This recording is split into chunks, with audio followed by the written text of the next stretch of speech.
ओम श्री साई राम। कल मैंने आपको रावण के बारे में कहानी सुनाई थी कि रावण का जन्म कैसे हुआ और क्यों हुआ। तो उसी क्रम में एक और कहानी है और ये है राजा प्रताप भानु की कथा। तो चलिए आज राजा प्रताप भानु की कथा सुनते हैं। बहुत ही प्राचीन समय की बात है। केकय नाम का एक देश था। केकय नाम के एक देश के राजा थे सत्यकेतु। वो बहुत ही अच्छे राजा थे और बहुत अच्छे से राज्य करते थे। उनकी प्रजा भी उनसे बहुत खुश थी। उनके दो पुत्र थे। बड़ा बेटा था प्रताप भानु और छोटा अरिमर्दन। दोनों भाइयों में आपस में बहुत प्रेम था और वे दोनों बहुत वीर और बलशाली थे। अपने पिता का भी वो सम्मान करते थे। राज्य में सब कुछ अच्छा चल रहा था। जब समय आया तो सत्यकेतु ने अपने बड़े बेटे प्रताप भानु को अपना राज्य दे दिया और वे स्वयं जंगल में चले गए तपस्या करने के लिए। प्रताप भानु ने अपने पिता का राज्य इतने अच्छे से संभाला कि लोग ऐसा कहने लगे कि प्रताप भानु का जो राज है वो तो उनके पिता से भी अच्छा है। वो कितने अच्छे राजा हैं। उन्होंने अपनी प्रजा के लिए बहुत सारे कुएं खुदवाए, सरोवर बनवाए, मंदिर बनवाए, धर्मशालाएं बनवाई। लोगों के पास कोई खाने पीने की कमी नहीं थी। पूरा जो राज्य है बहुत ही खुशहाल, बहुत सुखी था। उस राज्य में किसी को कोई परेशानी नहीं थी। राजा का एक मंत्री भी था। उसका नाम था धर्मरुचि। धर्मरुचि बहुत अच्छा था और वो बहुत ही ज्ञानवान था और वो अपने राजा को हर तरीके से उचित सलाह देता था। तो अपने भाई अरिमर्दन और धर्मरुचि के साथ मिलकर प्रताप भानु बहुत अच्छे से राज कर रहे थे। फिर प्रताप भानु के मन में एक इच्छा हुई कि अब वो खाली अपने केकय देश के राजा न रहे, बल्कि वो पूरी इस पृथ्वी के राजा बन जाएं। ऐसी ही इच्छा कभी अलेक्जेंडर द ग्रेट की भी हुई थी, जिसको हम सिकंदर महान बोलते हैं। जैसे सिकंदर की इच्छा हुई थी कि वो ग्रीस से बाहर निकल के अपनी सेना लेके सब जगह पूरे विश्व में घूमता हुआ सबको जीतता हुआ आ रहा था, ऐसे ही करोड़ों साल पहले राजा प्रताप भानु ने भी यही किया था। प्रताप भानु इतने वीर थे और उनकी सेना इतनी जबरदस्त थी कि सभी जो राजा हैं और राज्य वो उनके आगे हारने लगे। जो भी राजा अपनी हार मान लेते थे युद्ध में, उन्हें प्रताप भानु को देना पड़ता था एक अमाउंट, कुछ पैसा और एक वो साइन कि वो सब उनके अंडर मतलब राजा हैं और प्रताप भानु उनके ऊपर राज्य कर रहे हैं। उसके बाद प्रताप भानु उन्हें उनका राज्य लौटा देते थे, लेकिन उन लोगों को वो धन तो देना पड़ता था और साथ में ये भी स्वीकार करना पड़ता था कि प्रताप भानु अब उनके राजा हैं। कुछ लोग युद्ध में मर गए, कुछ राजा, कुछ ने हार मान ली और कुछ भाग गए। कुछ राजा जो है वो युद्ध छोड़कर भाग गए थे, जब वो ये जान गए कि वो प्रताप भानु से नहीं जीत सकते। तो इस तरीके से समूची पृथ्वी जो सप्त द्वीप है, उन सब पे जब राजा प्रताप भानु ने विजय प्राप्त कर ली, उसके बाद वे वापस अपने देश में आ गए और फिर धर्म पूर्वक राज्य करने लगे।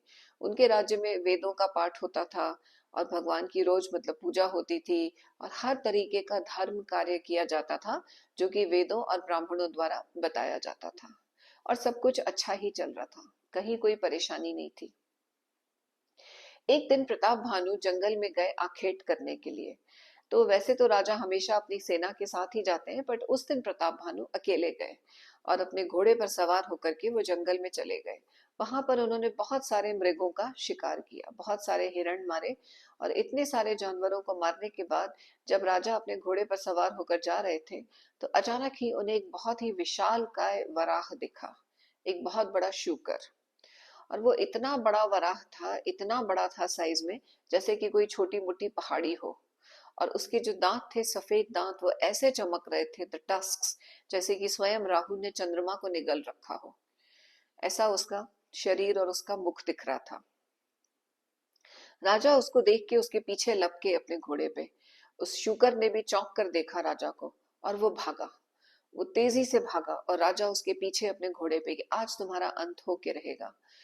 लेकिन वो वराह बहुत ही तेज था और वो भागता गया जंगल में तेजी से, कभी दिखता कभी छुपता और आगे आगे दौड़ता जा रहा था। राजा को जंगल के बहुत घने जंगल के अंदर लेता जा रहा था।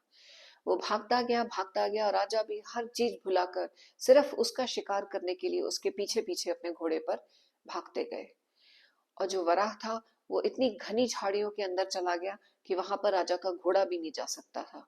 तो पैदल उतरकर राजा उसका पीछा करते हुए भागे। और जब उस शूकर ने देखा कि राजा उन झाड़ियों के अंदर भी आ गए, तो फिर वो जाकर के पर्वत के ऊपर एक गुफा थी, उसमें जाके छुप गया। तब तक अंधेरा भी हो गया था। राजा को अब कुछ दिख भी नहीं रहा था। परेशान होकर के राजा उन जंगली झाड़ियों में कांटों से बिंधते हुए बाहर निकले। बाहर आए तो उनका घोड़ा भी बहुत ही थका हारा भूखा प्यासा खड़ा हुआ था। दोनों, राजा और घोड़ा, बहुत परेशान थे। अंधेरे में कुछ सूझ नहीं रहा था। वहां पे कोई इंसान नहीं था, पूरा बियाबान जंगल था और रात का समय था। दोनों थके हारे पैदल चल रहे थे पानी की तलाश में। कहीं कुछ नहीं मिल रहा था। तभी अचानक राजा का ध्यान गया, थोड़ी दूर पर एक झोपड़ी थी और वहां झोपड़ी में एक साधु बैठा था। उस आदमी ने फटे पुराने कपड़े पहन रखे थे, साधुओं के वस्त्र, और वो आंखें बंद किए बैठा था। तो राजा उसके पास गया, उसके हाथ जोड़े और बोला, महाराज मुझे थोड़ा सा जल पिला दीजिए, मैं बहुत प्यासा हूँ, प्यासा पथिक हूँ, थोड़ा जल पिला दीजिए। तब उस आदमी ने आंखें खोल के देखी, उस साधु ने, और राजा को देखा। तो वो जो साधु जो वहां बैठा था झोपड़ी में, वो राजा प्रताप भानु को तुरंत पहचान गया। राजा प्रताप भानु उसको नहीं पहचान पाए। वो जो साधु था वो दरअसल एक साधु नहीं था, वो स्वयं एक क्षत्रिय राजा था। किसी समय वो भी एक राज्य में राज करता था, लेकिन प्रताप भानु की सेना का सामना नहीं कर पाया था और युद्ध क्षेत्र में पीठ दिखाकर भाग गया था, अपना राज्य प्रताप भानु के लिए छोड़कर। और तब से वो जंगलों में मारा मारा फिर रहा था और साधुओं के फटे पुराने कपड़े पहनकर उसने अपनी वेशभूषा बदल ली थी और बिल्कुल एक साधु बन के वो रह रहा था। उसे कोई नहीं पहचानता था, वो इतना दूर आकर छिप गया था जंगल में। प्रताप भानु भी उसको नहीं पहचान पाए कि ये मेरा शत्रु है। उसने राजा को देखा और बोला, पास में ही एक सरोवर है पथिक, वहां जाकर पानी पी लो, अच्छा पानी है। तो राजा और अपना घोड़ा वो दोनों गए और उन्होंने वो पानी पिया, उनको बहुत प्यास लग रही थी। उसी पानी में वो नहाए और फिर तरोताजा होके वापस उसके पास आए। तब तक वो जो साधु था वो बहुत सारी चीजें सोच चुका था।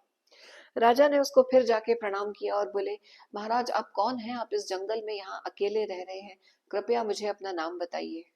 तो वो झूठा साधु बोला, पथिक मैं किसी को अपने बारे में बताना पसंद नहीं करता, क्योंकि जो लोग अपने बारे में बात करते रहते हैं वो बहुत घमंडी हो जाते हैं, वो सिर्फ खुद की बातें करते हैं, और मैं उस घमंड के प्रपंच में पड़ना ही नहीं चाहता, क्योंकि जो घमंड करता है उसका तपस खत्म हो जाता है, इसलिए मुझसे ये सब मत पूछो। राजा को उसकी बातें बड़ी ही अजीब सी लगी और बहुत ही मतलब अच्छी भी लगी कि ये तो कोई बहुत ही ज्ञानी मतलब साधु है जो खुद के बारे में बात ही नहीं करना चाहता। राजा ने उससे पूछा, अच्छा तो आप यहाँ कब से रह रहे हैं महाराज? बोले, मैं काफी समय से यहीं रहता हूँ, इसी वन में। लोगों से मिलना जुलना मुझे पसंद नहीं है, लेकिन हे पथिक तुम कौन हो ये तो बताओ। तो राजा ने अपना परिचय नहीं दिया। राजा ने उससे कहा कि यहाँ से दूर एक राजा का राज्य है जिसका नाम है प्रताप भानु, और मैं उस राजा का मंत्री हूँ धर्मरुचि। तो ये सुनकर के वो साधु बोला, बहुत अच्छी बात है, लेकिन तुम लक्षणों से तो बिल्कुल राजा ही मालूम पड़ते हो। तुम्हें देखकर कोई कहेगा नहीं कि तुम राजा के मंत्री हो। तुम्हारे चेहरे पर, तुम्हारे शरीर पर, तुम्हारी वीरता के और तुम्हारा जो रॉयल ब्लड है उसके निशान साफ दिखाई पड़ते हैं। तो राजा बड़ा इम्प्रेस हो गया कि ये तो बड़ा ज्ञानी मतलब साधु है, इसको तो बहुत कुछ पता चल जाता है। और फिर साधु ने उसको उसके बारे में कुछ और चीजें भी बता दी, क्योंकि वो तो उसे जानता था कि ये कौन है। उसके जीवन की कुछ सत्य घटनाओं के बारे में ऐसे बता दिया। तो राजा के ऊपर बड़ा प्रभाव पड़ता गया और वो एकदम उस पर विश्वास करने लगा। हमारे यहाँ कहा जाता है कभी भी किसी पर एकदम से विश्वास नहीं करना चाहिए, पहले अच्छे से जांच परख लेना चाहिए और उसके बाद ही भरोसा करना चाहिए। लेकिन राजा प्रताप भानु से ये भूल हो गई और उन्होंने उसके ऊपर सहज ही विश्वास कर लिया। उधर वो कपटी साधु राजा को लगातार इम्प्रेस किए जा रहा था। जब राजा ने उससे काफी पूछा, कई बार पूछा कि महाराज कुछ तो बताइए, क्या आपने मतलब जंगल में रह रहे इतने सालों से आपको क्या मतलब ज्ञान प्राप्त हुआ, मुझे भी थोड़ा ज्ञान दीजिए। तब जो था वो उसने बोलना शुरू किया और वो बोला, राजन पहले तो, महाराज पहले तो आप ये फल खा लो। और उसने फल खिलाए राजा को। फिर बोला, जब से ब्रह्मा ने इस सृष्टि की शुरुआत की है तब से मैं इस पृथ्वी पर रहता हूँ और मेरा नाम है एक तनु।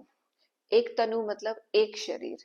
तनु के दो मतलब होते हैं। तनु का एक मतलब होता है शरीर और तनु का दूसरा मतलब होता है छोटा। तो जब ललिता सहस्त्र नाम है हम पढ़ते हैं तो उसमें देवी का नाम आता है तनु मध्यमा। तनु मध्यमा मतलब जिनकी कमर बहुत छोटी सी है। तो यहाँ पर उसने बोला कि मेरा नाम है एक तनु, मतलब एक शरीर, कि जब से ब्रह्मा ने सृष्टि की शुरुआत की है तब से मैं इसी शरीर के साथ रह रहा हूँ। मैं वन में अकेला रहता हूँ और मैं तपस करता हूँ और मैं अपने आनंद में स्थित हूँ। मुझे कोई आवश्यकता नहीं है किसी से मिलने की, किसी से बात करने की। मैं बहुत खुश हूँ अकेला। राजा उससे बहुत इम्प्रेस हो गया और राजा सोचने लगा मेरी कितनी अच्छी किस्मत है कि आज इन साधु महाराज के भी दर्शन हो गए। बोले हे साधु महाराज, मुझे कुछ और बताइए ईश्वर के बारे में।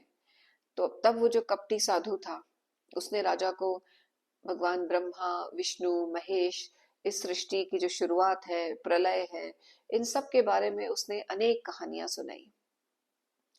रात निकलती जा रही थी और राजा हैरान होकर ये कहानियां सुन रहा था। कई बार हम किसी कोई व्यक्ति अगर उसके पास बहुत ज्यादा ज्ञान है, वो बहुत इंटेलिजेंट है, तो हम उससे भी इम्प्रेस हो जाते हैं और हम ये भूल जाते हैं कि ये व्यक्ति बहुत इंटेलिजेंट है, इसके पास बहुत नॉलेज है। इसका मतलब ये नहीं है कि वो जरूरी है कि वो बहुत अच्छा भी हो सकता है कि वो इंटेलिजेंट है पर उसका दिल अच्छा नहीं हो। ऐसा व्यक्ति भी हमारा बुरा कर सकता है। और ऐसा भी जरूरी नहीं है कि सिर्फ मूर्ख लोग बेवकूफ बनते हैं, बहुत इंटेलिजेंट लोग भी ऐसे लोगों से बेवकूफ बन जाते हैं। और यही चीज राजा प्रताप भानु के साथ हुई। राजा उसे कहानियां सुनता रहा और उसका विश्वास बढ़ता गया। तो उसने कहा महाराज ये सब शक्तियां, ये सब आपने कैसे ये सब प्राप्त किया कि आप मतलब सृष्टि की शुरुआत से आप रह रहे हैं एक ही शरीर में। तब कपटी एक तनु बोला तप के बल से क्या संभव नहीं है, ये बताओ मुझे। जब आप तप करते हो तो आपके लिए कुछ भी पॉसिबल है। तप के बल पर ही तो ब्रह्मा इस सृष्टि को बनाते हैं और तप के बल से विष्णु इसको चलाते हैं और तपोबल से शंभु अंत में इसका संहार करते हैं। तो इसमें क्या आश्चर्य की बात है। अब राजा को लगा मैंने इतने बड़े साधु के आगे बड़ी गलती कर दी जो मैंने मतलब सच नहीं बताया। तो उसने कहा महाराज मुझे माफ कर दीजिए, मैंने आपसे झूठ बोला था, मैं धर्म रुचि नहीं हूँ। तब एक तनु मुस्कुराया और बोला मैं जानता हूँ तुम राजा प्रताप भानु हो। अब वो हैरान हो गया, राजा बोले आपको ये भी पता चल गया। तो एक तनु बोला मैं हर प्राणी के भूत वर्तमान भविष्य सबसे वाकिफ हूँ, मुझे कुछ भी मुझसे छुपा नहीं है। तो मैं समझ गया था कि तुम प्रताप भानु हो और तुमने जंगल में रास्ता भूला है, लेकिन मैं इस बात से बहुत खुश हुआ कि तुमने मुझे अपना असली परिचय नहीं दिया, क्योंकि एक राजा को कभी भी ऐसे अपना असली परिचय नहीं देना चाहिए अजनबियों को, उसे थोड़ा संभल के बात करनी चाहिए।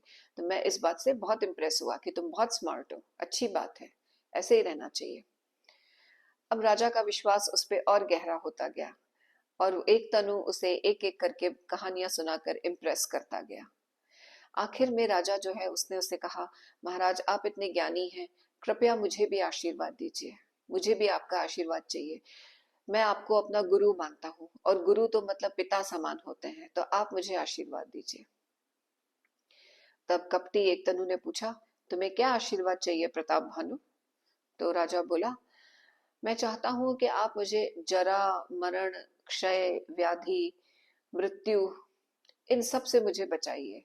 ना तो मतलब बुढ़ापा मुझे परेशान करे, ना ही मैं बीमार पड़ूं कभी, ना ही मेरा कोई शत्रु हो और ना ही मेरे राज्य का कभी अंत हो, किसी युद्ध में मेरी हार ना हो और 100 कल्पों तक मैं राज्य करूं और कभी मृत्यु को प्राप्त न हो। अब मैंने पिछली कथा में बताया था कि एक कल्प बहुत ही लंबा समय होता है, कि जो 4 चतुर्युग हैं, इन चार जब जब ये 4 युग बनते हैं, कृत युग, त्रेता युग, द्वापर युग और कली युग, तो जब ये 4 युग काउंट होते हैं तो उसका एक चतुर्युग बनता है। एक चतुर्युग होता है 12,000 डिवाइन ईयर्स। 12,000 डिवाइन ईयर्स मतलब 12,000 इंटू 365 ह्यूमन ईयर्स। और जब 1,000 चतुर्युग हो जाते हैं तब 1,000 चतुर्युग का एक कल्प बनता है। और राजा ने 100 कल्पों तक का राज्य मांगा था और साथ में ये भी कि न बुढ़ापा आए, न बीमारी आए, न शत्रु मिले, न कभी मेरी हार हो, न कभी मृत्यु हो। तो ऐसी चीज उसने मांगी। तो एक तनु ने कहा मेरा आशीर्वाद तुम्हारे साथ है राजन, ऐसा ही होगा, लेकिन इसमें एक ही संकट है। राजा ने पूछा क्या। बोला मैं तो एक बार तुम्हें आशीर्वाद दे दूं तो ब्रह्मा विष्णु महेश भी उसको नहीं टाल सकते, उनको भी करना ही पड़ेगा जैसा मैं बोलूंगा, उनको भी माननी पड़ेगी मेरी बात। लेकिन एक चीज और है। तो राजा बोले क्या। बोला एक अड़चन है कि तुम्हें ना ब्राह्मणों को अपने पक्ष में करना पड़ेगा। तो राजा बोले ब्राह्मणों को पक्ष में करना मतलब? बोले अरे ये ब्राह्मण है ना, इनमें बहुत शक्ति होती है, ये बहुत तपस करते हैं, बहुत ज्यादा तपस करने से ये बहुत शक्तिशाली हो जाते हैं, और इसलिए इनको अपने वश में करना बहुत जरूरी है। अगर ये तुम्हारे पक्ष में हो जाएंगे तो कुछ भी नहीं हो सकता, कोई तुम्हें हरा नहीं सकता, और जैसा तुम चाहते हो वैसा ही होगा। तो राजा ने फिर उसके पैर पकड़ लिए। बोले महाराज, आप तो इतने वो हैं, दयालु हैं, कृपया अपने इस दास को बताइए कि मैं ब्राह्मणों को कैसे अपने पक्ष में करूं। तब वो कपटी साधु बोला, ये ऐसा है कि ये सिर्फ मैं कर सकता हूँ और कोई नहीं कर सकता, ये शक्ति मेरे पास है, मैंने ये शक्ति भी प्राप्त की है, मेरी जो अनेक सिद्धियां हैं उनमें से ये भी एक सिद्धि है। हालांकि मैं इनके बारे में बात करना पसंद नहीं करता, लेकिन चूंकि तुम मेरे मेरे लिए मतलब एक पुत्र समान हो और इतना स्नेह मुझसे कर रहे हो और इतना मतलब वो कर रहे हो, तो मैं तुम्हें बता देता हूँ कि मैं ये कर सकता हूँ। बड़ा एहसान करते हुए वो बोला। तो राजा बोला हाँ, तो बताइए कैसे होगा। बोला ये तभी होगा अगर मैं तुम्हारे शहर में आऊंगा, लेकिन मैं तुम्हारे शहर में नहीं आऊंगा, क्योंकि मैं तो सिर्फ वन में वास करता हूँ, मैं यहाँ से बाहर कभी नहीं जाता, तो मैं तुम्हारे शहर में क्यों आऊं? ये तो मेरे मतलब खिलाफ है मेरे उसके जो मैंने सोचा हुआ है। तो फिर राजा ने उससे खूब प्रार्थना करी, नहीं नहीं ऐसा मत बोलिए स्वामी, मैं आपका दास हूँ, आप प्लीज मेरे शहर में आइए। फिर वो सोचने लगा और बोला, अब तुमको ना करने का भी मन नहीं करता कि तुम इतने अच्छे हो, तो मैं तुम्हें ना कैसे बोलूं। ठीक है, मैं आ जाऊंगा, लेकिन मैं इस रूप में नहीं आऊंगा, मैं तुम्हारे राज पुरोहित के रूप में आऊंगा, और अगर तुमने किसी को भी बताया इस बारे में तो फिर वो संभव नहीं हो पाएगा जो कि मैं कर सकता हूँ। तो राजा ने कहा ठीक है, मैं किसी को नहीं बताऊंगा, आप मेरे राज पुरोहित के रूप में आइए, फिर क्या करेंगे। एक तनु बोला, मैं विशेष मंत्र पाठ करते हुए, ऐसे मंत्र जो सिर्फ मुझे पता है, उन मंत्रों का पाठ करते हुए मैं एक खास किस्म का भोजन बनाऊंगा, और वो भोजन तुम 1 लाख ब्राह्मणों को करवाना, प्रतिदिन 1 लाख ब्राह्मणों को खाना खिलाना 7 दिन तक। ऐसा करने से वे सभी ब्राह्मण तुम्हारे पक्ष में हो जाएंगे, और फिर जो तुम चाहते हो वही होगा। प्रताप भानु ने उसके पैर पकड़ लिए, बोले आप कितने अच्छे हैं, आप मेरे लिए ये सब करेंगे। एक तनु बोला हाँ हाँ क्यों नहीं, जब तुम इतने अच्छे हो और तुम्हारी इतनी श्रद्धा है मेरे लिए, तो तुम्हारे लिए मैं इतना तो कर ही सकता हूँ। राजा बोला ठीक है, और एक तनु ने फिर उसको याद दिलाया, आज से चौथे दिन में आऊंगा हे राजन, लेकिन किसी को बताना मत मेरे बारे में, अगर तुमने बताया तो फिर कुछ नहीं हो पाएगा, तुम्हें अपना वचन नहीं तोड़ना है। राजा बोला महाराज मैं कभी अपना वचन नहीं तोड़ूंगा, और आप कितने महान हैं, महान लोग तो ऐसे ही होते हैं। अब देखिए ये पृथ्वी कितनी भारी है, और ये इतनी भारी पृथ्वी धूल को अपने सीने पे रखती है, हल्की सी धूल को। ऐसे ही ये जो पहाड़ियां हैं ये कितनी ऊंची हैं, पर ये ऊंचे ऊंचे पहाड़ भी घास के तिनकों को अपने ऊपर उगने देते हैं। और ऐसे ही ये सागर की लहरें, ये सागर की लहरें जो इतनी स्ट्रांग हैं, ये भी जो झाग है, जो फेन है, उसको अपने ऊपर कैरी करती हैं। तो महान लोग हमेशा छोटे लोगों का काम करते रहते हैं, अपने से छोटे लोगों का हमेशा ध्यान रखते हैं। तो आप इतने महान हैं एक तनु, और आप मेरा कार्य करने के लिए मेरे शहर में आएंगे, तो ये आपकी महानता बताती है ये बात। और इस प्रकार से राजा ने उसकी खूब तारीफ करी।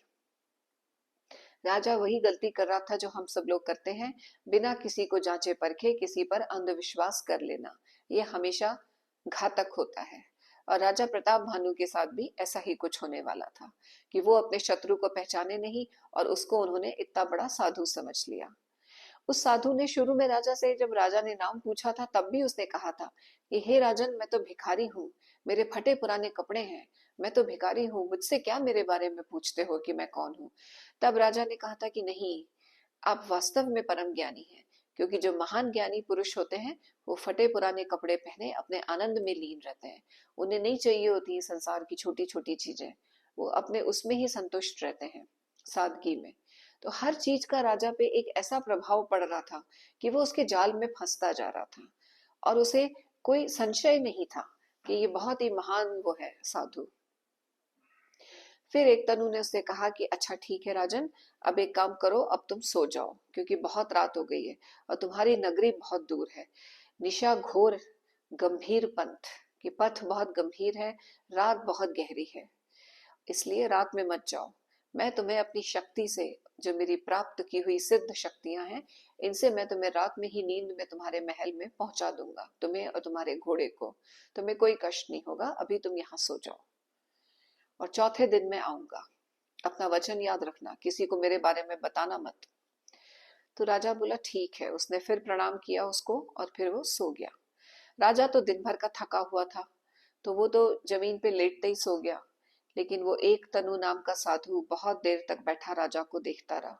उसकी आंखों में इतनी नफरत और इतना क्रोध था, क्योंकि एक तो वो क्षत्रिय था, दूसरा वो राजा था, और तीसरा उसका बहुत अपमान हुआ था। प्रताप भानु ने उसे युद्ध में हरा दिया था, इसलिए आज उसके पास बदला लेने का पूरा पूरा मौका था, और उसने वो मौका गंवाया नहीं। थोड़ी देर में एक तनु उठा और अपनी झोपड़ी के बाहर निकला।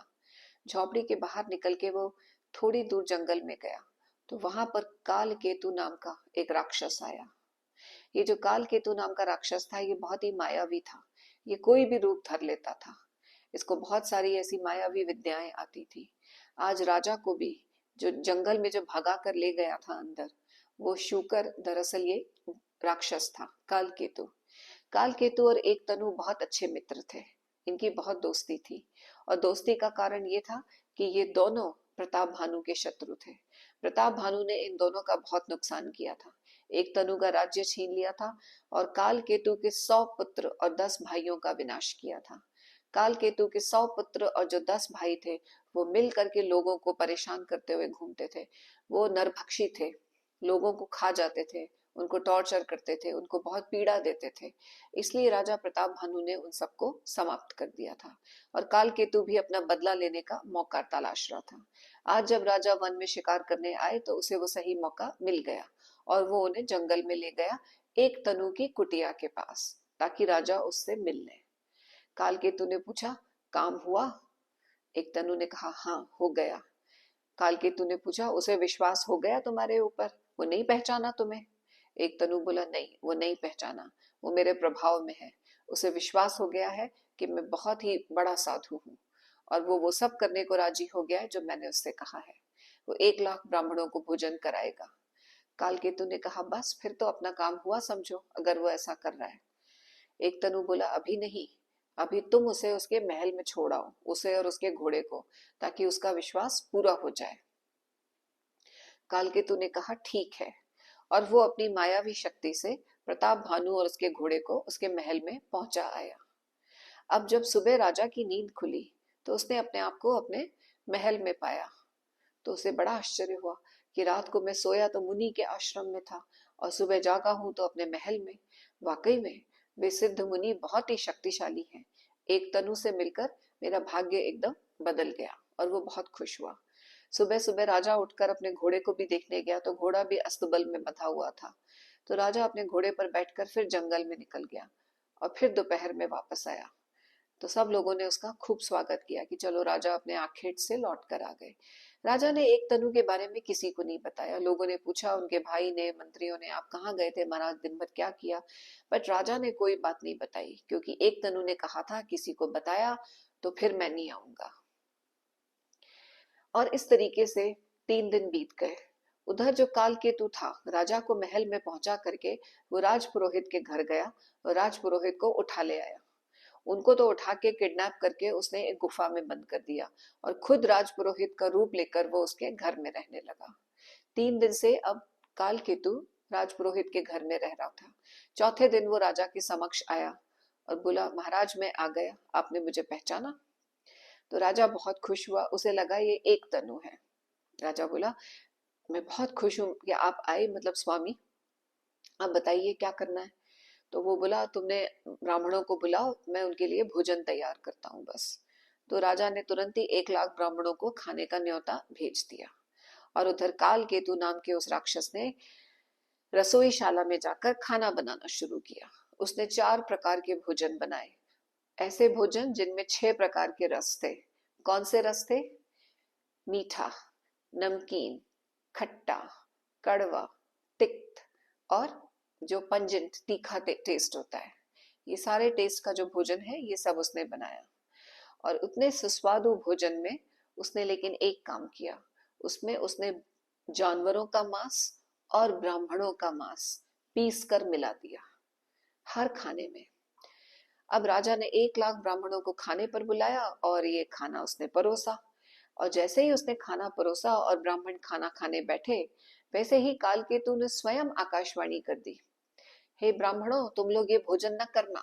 अगर तुम लोगों ने ये भोजन किया तो तुम सबका धर्म भ्रष्ट हो जाएगा, क्योंकि इस पापी राजा ने इस भोजन में जानवरों का और ब्राह्मणों का मांस पीस कर मिला दिया है। ये तुम्हारा धर्म भ्रष्ट करना चाहता है।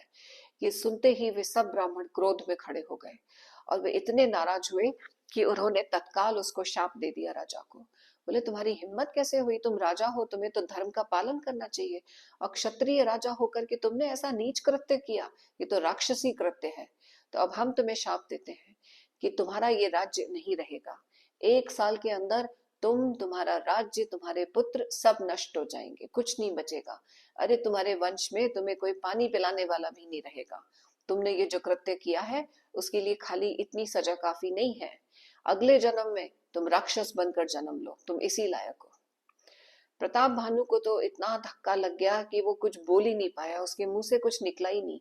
वो क्या सोच रहा था और क्या हो गया, वो जमीन पर गिर पड़ा खड़े खड़े।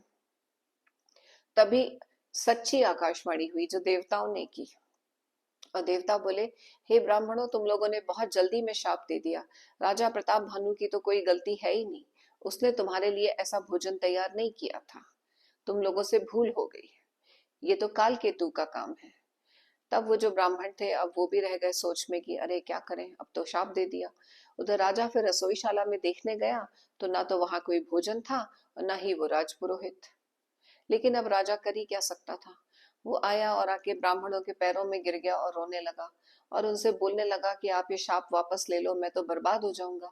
मैंने तो ऐसा कुछ सोचा ही नहीं था, मैं तो वाकई में आपको भोजन कराना चाहता था। अब ब्राह्मण बोले, अब जो हो गया सो हो गया, एक बार निकल गया शाप तो उसे कोई वापस नहीं ले सकता। जैसे कि वो कमान से निकला हुआ तीर वापस नहीं आता, ऐसे ही एक बार अगर आप ऐसे बोल दो किसी के लिए ऐसे कड़वे शब्द, तो आप वो वापस नहीं ले सकते। अब तुम्हें ये सब भुगतना ही पड़ेगा। हम बस इतना कर सकते हैं कि तुम राक्षस तो बनोगे, लेकिन बहुत शक्तिशाली राक्षस, और तब तुम राज्य करोगे, बहुत लंबे समय तक राज्य करोगे, जैसे कि तुम्हारी इच्छा थी राज्य करने की, वो तुम्हारी इच्छा जरूर पूरी होगी, लेकिन राक्षस तो तुम्हें बनना पड़ेगा। उसके बाद काल केतु ने जाके जंगल में एक तनु को बताया और बोला, काम हो गया। एक तनु ने पूछा, हो गया? ब्राह्मणों ने शाप दे दिया? बोला, हाँ दे दिया। अब वो लोग तैयार थे। एक तनु ने सब तरफ दूत दौड़ा दिए, सब राज्यों में उसने बता दिया, जो सब राजा अपना राज्य हार गए थे सब जगह उसने और कालकेतु ने सब राजाओं को इकट्ठा कर लिया, उनको बता दिया कि अब ये जो है बलहीन हो गया है, इसे ब्राह्मणों का शाप लग गया है, अब ये युद्ध में हमारे सामने खड़ा नहीं हो सकता। और इसके बाद उन सब ने मिलकर हमला बोल दिया, उन सब राजाओं ने। राजा एक तो उसका मनोबल टूट गया था, उसका आत्मबल कम हो गया था, और साथ ही उसके ऊपर ब्राह्मणों का शाप भी था। तो वो युद्ध में हारता चला गया। राजा और उसकी सेना और उसका भाई, ये सब शत्रु राजाओं के हाथों मारे गए और प्रताप भानु के वंश का अंत हो गया। जैसा ब्राह्मणों ने कहा था, उनका कोई नाम लेवा भी नहीं बचा। और उसके बाद अगले जन्म में वही प्रताप भानु लंका का राजा रावण बना। उसका जो छोटा भाई था अरिमर्दन, वो कुंभकर्ण बना, और उसका जो मंत्री था धर्म रुचि, वो बना उसका छोटा भाई विभीषण। तो इस तरीके से आज हमने एक और कहानी सुनी, लंका के राजा रावण, कुंभकर्ण और विभीषण की। आई होप आपको ये कहानी पसंद आई होगी। साई राम।